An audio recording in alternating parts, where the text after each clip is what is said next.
production funding for Behind the Headlines is made possible in part by the WKNO Production Fund, the WKNO Endowment Fund, and by viewers like you. Thank you. Crime continues to fall, the legislature's in session, an election update, and much more tonight on Behind the Headlines.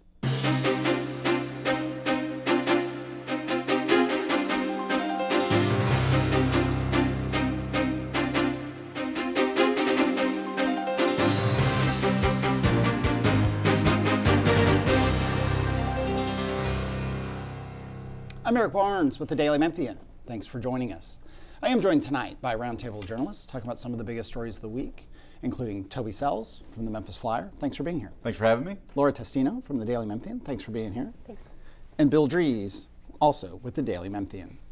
We'll start with crime and a number of things that came out in this past week, and I'll start with you and Bill, and others can chime in. There were two things. One was MPD, Chief Davis reported to City Council on January-February crime, which showed continued, really dramatic overall drop in the numbers, and a poll from the Shelby County Crime Commission about attitudes, perceptions, and so on of crime. Let me start with just the crime stats that continued the trend that we've talked about, and certainly we report about the Daily Memphian, Flyer, other folks. There were, Chief Davis reported to council, there were 48%, call it 50% fewer Part 1 crimes. Those are homicide, rape, murder, burglary, larceny in January 26 versus January 25. I mean, total incidents from 3,700 to 1,900, there was a 40% drop. In February from 25 to 26. Motor vehicle thefts were down 68% year to date compared to the same number last year. And these continue the same numbers that we've seen from the Crime Commission, which does quarterly numbers on a broader set. Thoughts when you read that? That obviously the main elements of the task force, not including immigration, have accelerated a decline that was already underway starting about 2 years ago. There is still a disconnect. The folks who wanted the federal surge here, who were active in bringing it here, continue to say that the drop in crime is totally and completely attributable to the task force. The cops and the city leaders, Mayor Paul Young, continue to say, no, it's helped, but the crime decline was underway long before that. Which the numbers show. I mean, there was they were trending down. They were trending down nationally. I mean, we sort of get in the bubble of we do have a high crime rate compared to most other cities, but it's been trending in the same direction when it trended up in COVID and then coming down. But I think it's just emblematic of the dysfunction that you have two sides to this. And they're both talking past each other, and neither one is really calling the other out. That's different than, Chief Davis talked and Paul Young has talked. We'll have Paul Young, Mayor of Memphis, on in a couple weeks from now. Talked about they welcome the federal intervention in terms of sort of FBI, the ATF, the U.S. Marshals, really essentially everything but ICE that's been here. They were here in a big Operation Viper. These names are during the summer. And they are hoping, I think Chief Davis said to council, we hope that we continue to have this assistance from, again, everybody but ICE is essentially what she said. Yeah, and one so they're not saying it's not helpful. They're just saying it was a lot of things, not just the task force. And of course, Mayor Young has said basically his goal has been to steer those federal resources toward the strategy that was already in place. Yeah. But what's also interesting about this, I think, is that you're seeing people kind of becoming used to this. Like, great, crime's going down. What's next? What's the next step? Yeah, absolutely. And I think people, Bill, sorry to step in there. They're asking what can we do with this? We've got these low crime numbers. What's next? Do we build back business? How do we use this moment in time that we've got here? That's unlike any moment since I've been here in 20 years. It's kind of incredible. So we'll see what's coming around the bend. And as far as bringing in the federal folks and all that, I think a lot of the notion that's kind of settled in here for a lot of folks is, okay, the National Guard is window dressing, they're here as political theater, and ICE is, we don't agree with any of that's doing here, but everything else. I mean, they brought the Department of Agriculture in, to help in Memphis, and folks are like, well, we're part of the state of Tennessee, we're part of the federal, like, why didn't this happen before? You know, instead of like trying to make a character out of Memphis where there's violent, you know, whatever, you know, you should have helped a long time ago. Well, at a campaign opening, Anthony Buckner, who's the chief deputy sheriff, opened his running for sheriff. Opened his campaign headquarters at Chickasaw Oaks a couple of weekends ago. And one of the things he said to the crowd there was, and I'm paraphrasing here, he said, basically, the secret of this is we're basically doing what we've been doing, but now we've got several hundred more people helping us do it. We talk about perceptions of crime. I mentioned the Shelby County Crime Commission, which is an independent nonprofit that has been doing polling around attitudes, asking people in Memphis, Shelby County, you know, is crime their top priority? It's at 32% overall. That's down from almost 60% in just 2 years ago. Jobs in the economy is up for a lot of people as the highest priority. It's interesting where you can get the full information at the Shelby County Crime. The poll, all the surveys are really interesting because it has the overall attitudes inside Shelby County, inside Memphis, black, white, male, female, college educated, not. And most all of it's pretty similar, except for this sense that, you know, what is crime the highest priority for black people in Shelby County? 24%, it's the highest priority. White people, it's 42%, so not quite double. And outside Shelby County, it's a much higher priority, 40% versus inside. But beyond that, it was really interesting that, you know, over 50-60% of people across all demographics welcome more police in their neighborhood. About 50% plus want the state troopers to be about the same. There's an overall theme that belies, and I talk about this probably way too often, what you see on national cable news about what people or black communities or, you know, majority Democratic cities or whatever want from police. They generally want the police and welcome the police. And they've welcomed, by and large, the task force minus ICE is hard to identify. Thoughts on that from anyone? Yeah, a lot of people do, as you said, you know, support more cops, right? And that's been a conversation in this community for a very, very long time. And to put numbers to it, the Tennessee Highway Patrol, they were in a Senate budget hearing. This was earlier this week or late last week. And they said, you know, in 2009, there were 8 troopers assigned to Shelby County. Doesn't mean there was only 8 working here, but that number today is closer to 75. And if they get budget increases, that'll be closer to 100. And they tied that directly to highway fatalities. You know, we've all seen these people driving crazy on 240, doing loops and all that. And they said, you know, 2023 there was 259 fatal car wrecks on interstates around the city, and last year that was 143. And they tied that directly to, you know, there's a lot of folks have a lot of opinions on can you tie this to that, but for him it was pretty plain. Yeah. I want to get Laura in. I want to just mention one more part of a big part of the question, the poll that they did that ties to a recent show he did, that across all subgroups, demographics, about 62% of people think that the Shelby County DA's office is too lenient. About 80% say the state court system is too slow. That's been a kind of common theme, and we had DA Mulroy on the show last week, a couple weeks ago, I think it was. You can get that WKNO.org or Daily Memphian or get it wherever you listen to podcasts. He certainly pushed back at that perception and so on, but it was just interesting that that is a thing that black, white, young, I mean, all the demographics, really 70 to 80% want more pressure on and more, you know, tougher sentences and so on. And we also had the former chief public defender and the current acting public defender on talking about those issues. So complicated issues that we've been trying to get into. But I want to bring in Laura.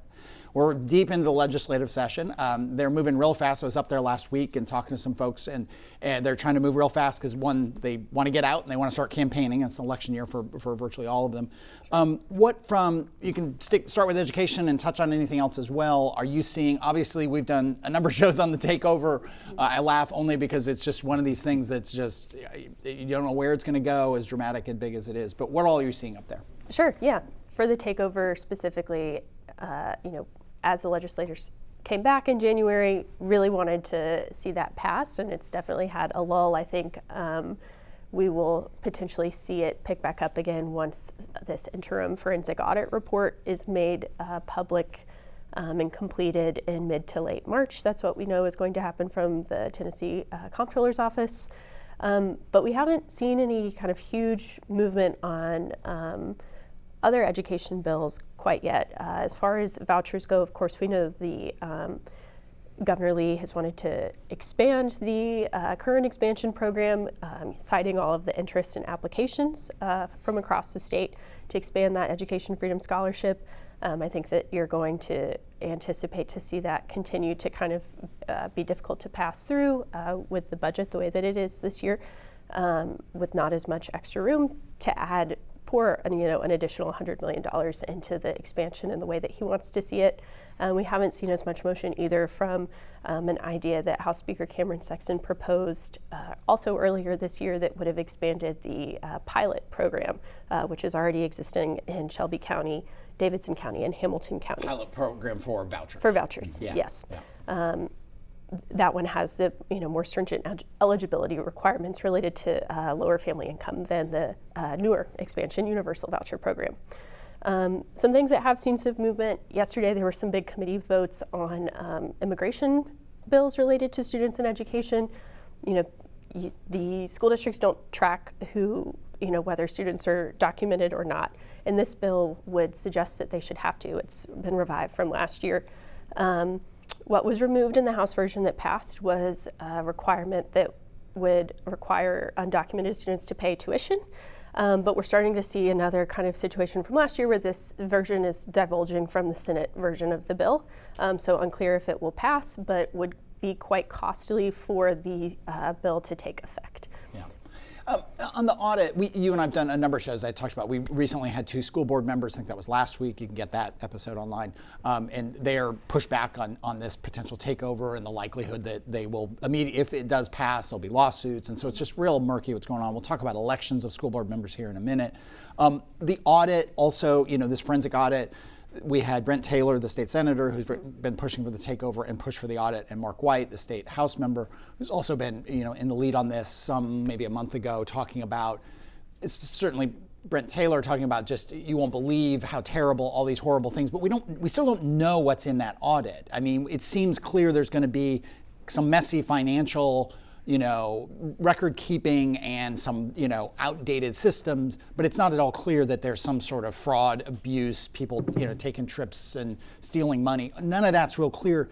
What we will get in end of March will still be kind of an interim audit, right? I mean, they need more time, they've said, the audit firm. It's an interim audit. We knew when this firm was picked, CLA was picked and started in the summer, they went with an 18-month contract instead of a 9-month contract. It was kind of the window that it could have been based on procurement materials. And so this interim report is also a new development. That was never promised. That became a new development and a new agreement that would happen after lawmakers went to this process update that happened at the beginning of February instead of the end of January, and sort of started talking about what they heard from this process update.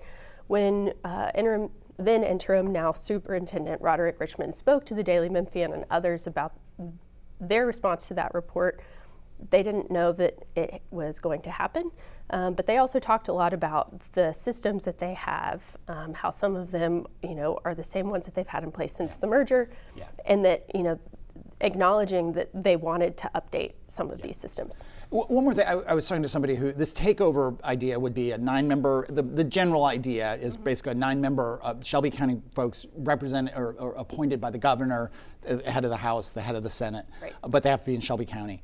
And it was a person who has been talked to as a potential person on this board who has the kind of background of lifelong expertise, whether or not you agree with this person's philosophies around education, highly qualified, has worked in public education for decades. And I asked them, well, would you do it? No, they said, because it's just going to be a mess, was their take. And one of the things they pointed out, and I'm curious if you agree with this, Laura, is the bill to do the takeover really doesn't have much of any policy prescriptions. It's not sort of saying, we want to get this takeover board to do X, break up the system, make it all charters, make it all, it's not a policy prescription at all. It's just an appointed takeover. So it reminded me that if that happens, and if it survives the lawsuit, and if, you got 9 people who got to sit down and figure out what they're going to do. They on day one, I mean, are they just going to start sort of firing people and moving parts and pieces around? We don't know. Depending on when this bill takes effect, it could be very interesting for this current budget year, right? If it's passed and it takes effect immediately, and this 9-member appointed board immediately, and lawsuits notwithstanding, have line item control over budget materials, that could be interesting. Again, you have to assume that these people have the time to go through this $2 billion enterprise, that they're completely on board. I think it'll be interesting to see. I think that local business community has a lot of interest in the school district performing really well. Whether or not they, put up some of their financial folks to volunteer for these appointed seats could be fascinating. But again, in Texas, which is where this is modeled after, the superintendent there, Mike Miles, and then Mike Morath, who was the state commissioner of education there, that's how, their relationship, I think, is kind of really important to the way that the Houston takeover has worked. And neither of the pieces of legislation that passed last year allowed for the board to hire a fire superintendent. Rep. White and Senator Taylor said that they want that now, but it will be interesting to sort of see what that relationship might look like. I'm putting on the spot, Bill. I mean, it reminds me hauntingly 13, 14 years ago, 15 years ago when we started the show, and it was the point at which there was going to be the merger of the Shelby County school system and the suburban school district and the demerger. And there was it wasn't as powerful as this board, but there was a big board that was appointed to kind of, what does merger look like? 23 members. 23 members. How long did they, again, just putting it on the spot, how long did they deliberate and then start coming forward with recommendations? I remember it was a pretty long process of deliberation and discussion. It was, and it was so big, the board was, that it actually broke into factions. You had Shelby County Schools board members, you had Memphis City School board members. Then you had the ones who were going to be the new board of the merged school system for that one school year.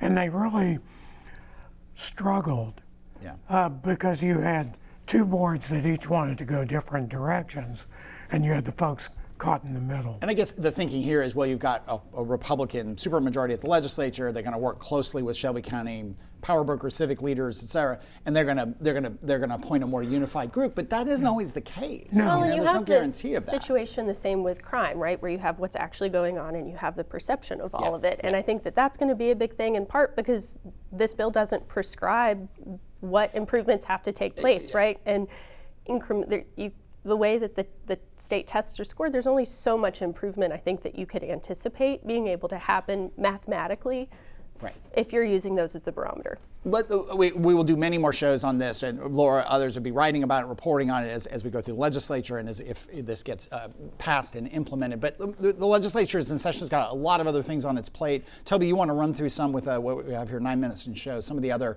items you all have been watching.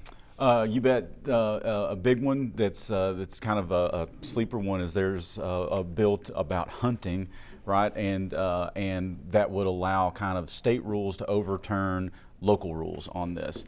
And so in the city limits of Memphis, you can't discharge a firearm of any kind. That's city rules on that. You can't shoot an airsoft gun. You can't shoot a BB gun. Please don't come to my backyard.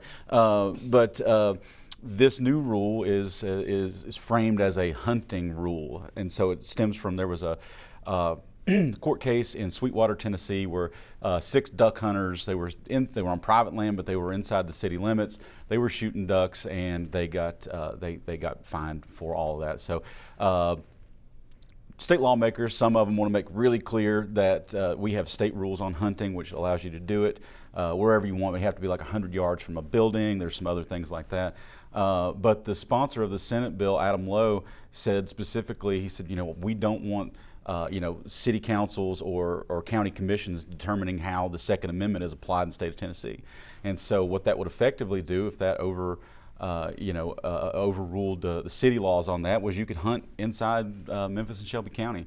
And there were some urban lawmakers in on the committee where it was being talked about. They just absolutely saw a problem, but the GOP saw no problem. They said, well, we're making it explicit that we have the rules on this. So I think anybody that's ever lived in the city can see how this could be. Yeah, I mean, it's pretty consistent. Even in this recent poll, the Crime Commission poll, of people concerned about crime, 50% say that within crime, their number one concern is gun violence. Yeah. polls consistently show Memphis-Shelby County want common sense, however you define that, common sense gun, they want to take everybody's guns away, but they want some kind of restrictions on guns. So again, this is one of those strange ones where there's a legislature that seems disconnected. Probably, and I imagine the numbers in the city of Nashville are the same, and probably in Chattanooga, maybe Knoxville. The other, where should we go here? Maybe we do election update because we're getting close on that. You want to do a rundown of where we are with various, we've got the county mayor races, we've got the sheriff race we talked about, we've got all, the assessor trustee, I don't know how much of that you want to get into, and then a whole lot of state legislatures that are up. The May primary ballot is set, and in the process, by the way, 8 people got booted from the ballot by the party primary boards. 5 on one side, 3 on the other. Where we are now is March 10th is the deadline to file for the state and federal primaries, which are on the August ballot. And May will be what? Let's talk about county mayor. So there are many Democratic candidates for county mayor. There are 7. 7. One it's come forward on the Republican side. John DeBerry, former Democrat, always something of a conservative Democrat up at the legislature. There'll be a whole lot of people running on the Democratic side, and then the 2 of them. Is anyone else challenging John DeBerry on the Republican side? No. Yeah. The lone person who was in the race against him was retired Judge Joe Brown. Okay. He got kicked off by the Republican primary board for not meeting the party qualifications. There was talk. Marie Fagans, the former superintendent, is running on the Democratic side for county mayor, but there was some kind of kerfuffle. Can I say that word? Is that still a word? Apparently it is, because I said it, about whether she would qualify as a Democrat. That is, she did, or they did not boot her off. Yeah, there were some local Democrats who were talking about their concerns about it. Ultimately, the state party said no. They passed on any judgment. Yeah. Okay. In sheriff, and is anyone running against Anthony Buckner? Sorry, yes. His name wrong. I believe he has 4 to 5 other people in the Democratic primary. The Republicans have a 2-way primary for this office, and it is the only contested primary on the May ballot on the Republican side. County clerk, Wanda Halbert is by state constitution termed out. She did file to run again. No, she pulled a petition. Pulled a petition? She did not. She pulled several petitions and did not file to run for clerk. She instead filed to run for criminal court clerk. There are 11 Democrats in the primary for county clerk. It's the largest race, Democrat or Republican, on the ballot. And numerous on the Republican side filing for the county clerk as well. No, just one person. Just one, okay. We just have a couple minutes left here. Why don't we let's talk XAI real quick. You all have been covering that. Or actually, let's do this. We'll do XAI in the podcast. People can download the podcast and get that. But we'll talk about the upcoming cover story for the Flyer. You bet. Look out for it next week. I spoke with a lot of members of a group called Vecindarios 901. And they're a group of volunteers who get together. A call goes out, and they go and they have, for months now, gone and observed ICE and the task force as they've done their work in Shelby County. Their job is simply that, to go and watch, maybe take some video, and just kind of bear witness to this and report back to what they're doing. I talked to several folks, enough to where it was clear to me that I just needed to get out of their way, so I let them tell their story in a Q&A style. It's powerful stuff. People getting mistreated, cops heckling these observers as they're doing their work. It's great stuff. We'll look forward to that. And I wanted to, I should have got an update from you, Laura, on the school board elections, which were maybe going to be moved, and there was a lawsuit. Where are we with the school board elections? There was a successful lawsuit from the school board. There are only 4, the original 4 that were set to be on the ballot will be on the ballot. Nobody's terms are going to be cut short by forcing the election this time around. But as Bill has reported, both local parties moved to make these partisan races this year, which is why this is such a big topic of conversation now rather than a few months from now. But no Republican candidates in any of the 4 races. So these will all be still decided by the Democratic primary. So the Democratic Party in primary in May? That's right. Yes. Can I say again? we have too many election days in Tennessee. So there's May is the primary, then we go to August, then we've got November. November's August big. is the county general and the primaries for state and federal. And November, the third election this year, that's all general. I'm pretty close to this stuff, and I get confused every year. It's so insane. It's amazing. You know, we'll have voter guides as we go through this. Bill will be writing about it. Laura will. I'm sure you all will as well. Shelby Vote has really the Shelby County Election Committee has a very good website that lays these things out. It's really, I mean, it's just. It's like a civics test every time you go into a big election year. It's a dance, Eric. It's a dance. It's a kerfuffle.